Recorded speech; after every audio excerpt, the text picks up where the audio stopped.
আল্লাহ সম্পর্কে কখনো কুধারণা করবেন না যে এটা সম্ভব না, সম্ভব না, সবই সম্ভব। আপনার কাছে অসম্ভব, আল্লাহর কাছে সবই সম্ভব। আল্লাহর কাছে কুন ফায়াকুন, বাস। আল্লাহর কাছে অসম্ভব কিছুই নেই।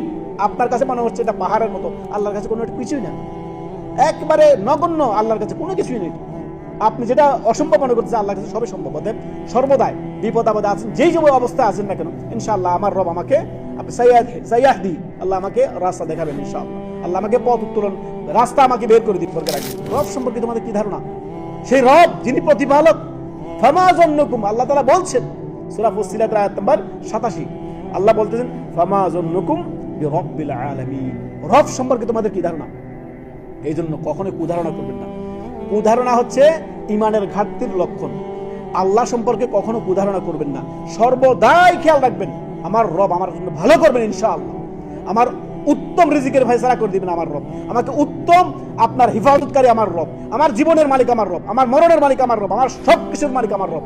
তিনি আমাকে উত্তম রাস্তা বাতলে দিবেন। তিনি আমাকে উত্তম রাস্তা দেখিয়ে দিবেন, যেই রাস্তা আমার জন্য কি রয়েছে, উত্তম কল্যাণ রয়েছে। সব সময় আল্লাহ সম্পর্কে সুধারণা। এই মর্মে আল্লাহ রাব্বুল আলামিন আপনার সূরা ফুসসিলাতের 87 নম্বর আয়াতে বলেন ফামা যন্নুকুম বিরব্বিল আলামিন। রব সম্পর্কে তোমাদের কি ধারণা? সবসময় সুধারণা রাখবেন আল্লাহ, সব সময় তিনি আমার ভালোই করবেন, কোনো কিছু মন্দ হবে না ইনশাআল্লাহ। কোনো কিছু যদি বন্ধ হয়ে যায় তাহলে সর্বদা আল্লাহর উপর সবর করবেন, ধৈর্য ধারণ করবেন, ইনশাআল্লাহ আল্লাহ আমাকে এ থেকে উত্তরণের রাস্তাও